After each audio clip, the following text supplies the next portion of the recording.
Bonjour à toutes et à tous et bienvenue sur ce tutoriel pour les porteurs de projets Erasmus+ à partir de 2021, qu'ils soient de mobilité ou de partenariat. Je me présente, je m'appelle Oriane Rambert et je serai votre principal contact pour la délivrance de vos Europass Mobilité.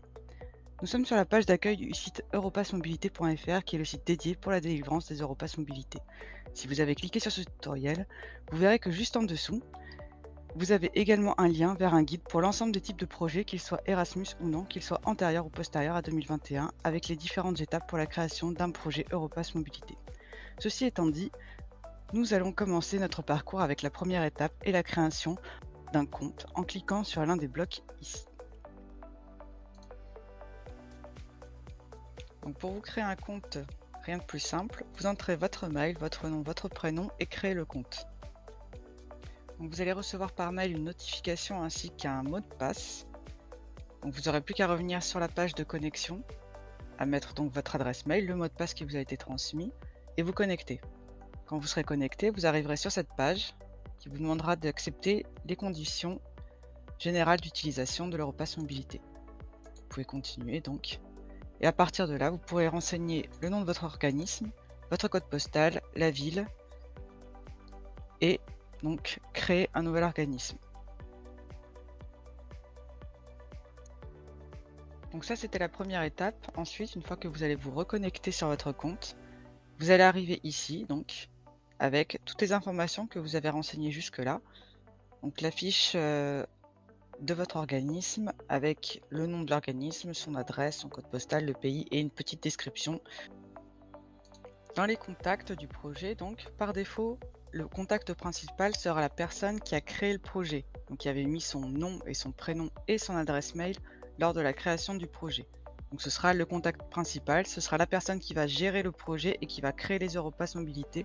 Vous pouvez aussi également rajouter une autre personne de contact qui n'aura pas de mot de passe, mais qui aura potentiellement la possibilité de gérer le projet également à ce stade.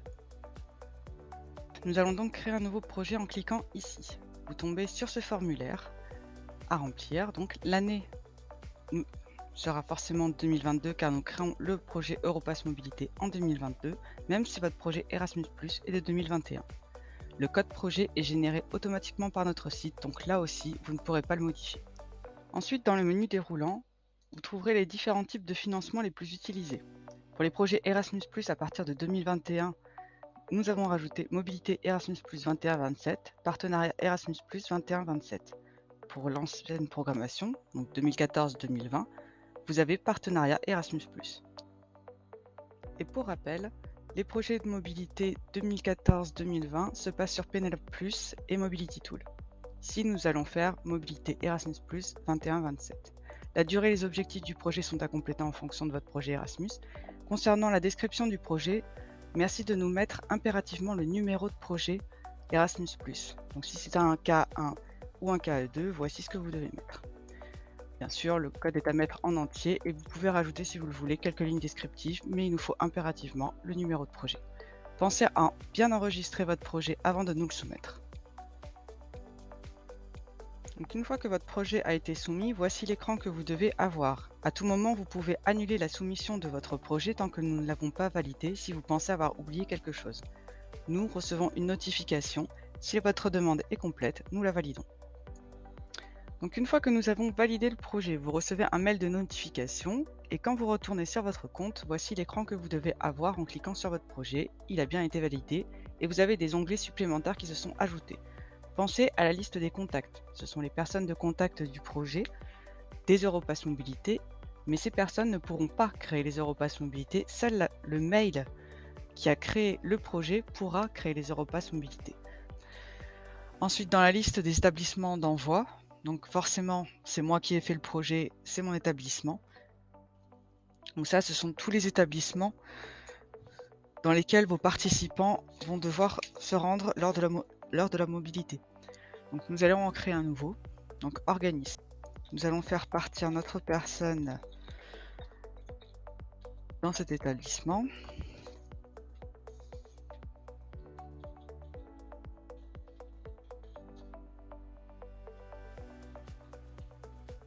Vous pouvez rajouter une petite description si c'est un établissement public, privé, Voilà, ce que vous pouvez juger utile. Ensuite, vous pouvez enregistrer le nom de la personne de référence. Donc là, on va créer une personne. Pour les amateurs de rugby, vous devez connaître au moins ce nom.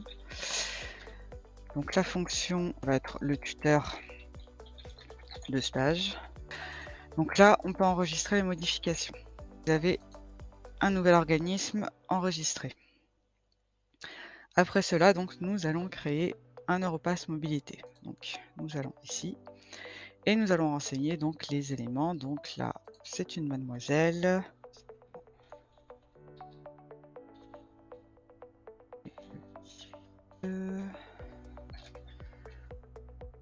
Nationalité.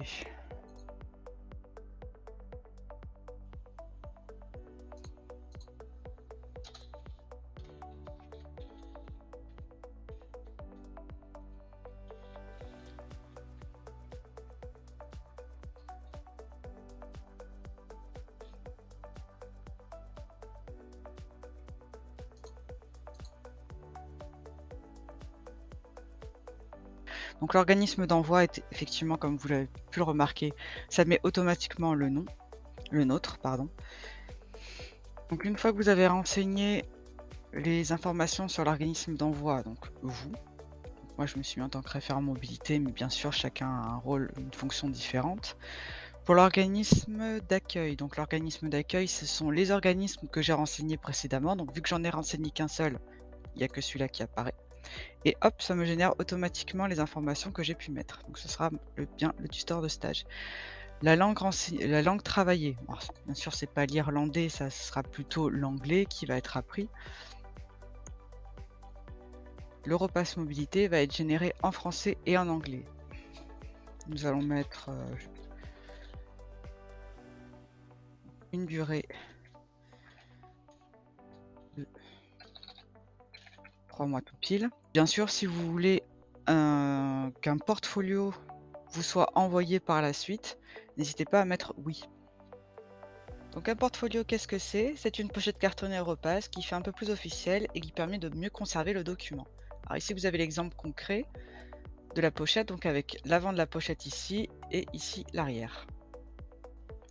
Et donc ça, il faudra faire une demande individuelle par participant.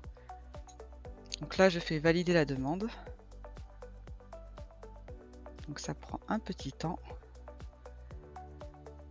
Alors, Europass mobilité est généré, vous pouvez dès à présent le télécharger. Je rafraîchis ma page. Je retourne sur Europass mobilité, vous voyez. Donc là, j'ai un code parcours. J'ai le nom de Belsier Maud, voilà. Date de début et de fin, l'établissement où elle se rend, l'Irlande, le portfolio non demandé. Et ici, vous avez cette petite icône. Hop, ça génère un Europass mobilité. Mais en générant un Europass mobilité, donc vous voyez, j'ai bien les informations du participant, voilà, qui vient de l'organisme X. Voilà. Donc ça, c'est toutes les informations de mon organisme que j'ai renseigné. Ici, vous avez les noms, l'organisme d'accueil avec toutes les informations. Puis toujours la période de mobilité. La partie description du parcours de mobilité est à remplir par vous, organisme d'envoi. En revanche, la partie compétences acquises pendant le parcours de mobilité est à remplir par le tuteur de stage et donc l'organisme d'accueil. Donc une fois que ce document-là sera rempli, il vous sera retransmis par l'organisme d'accueil. Donc vous pourrez vous ensuite le valider, le signer. Et si vous avez demandé un portfolio, faire une remise d'Europass mobilité donc dans la petite pochette. Ce qu'on vous conseille aussi, c'est vu que c'est délivré en format numérique, l'enregistrer, le mettre en format PDF et ensuite aller sur le site Europass, la plateforme même Europass, que la personne, donc Maud Belsier, ici, se crée un compte et elle peut stocker son Europass mobilité sur sa bibliothèque personnelle. Ce qui fait que si elle doit candidater derrière pour un poste, elle pourra se créer un CV, une lettre de motivation, le site est complètement gratuit et bien structuré, et pourra également transmettre ce document-là comme preuve de sa mobilité à un futur employeur en disant oui, oui, j'ai bien effectué, voici tout ce que j'ai appris, et ça pourra l'aider pour trouver un emploi. Donc j'espère que ce tutoriel vous a été utile. N'hésitez pas à nous contacter. Je vous laisse l'adresse Europass ici et s'il y a besoin, nous pourrons convenir également d'un point téléphonique si vous en avez besoin. Je vous souhaite une bonne journée à tous et à très vite pour vos Europass mobilité.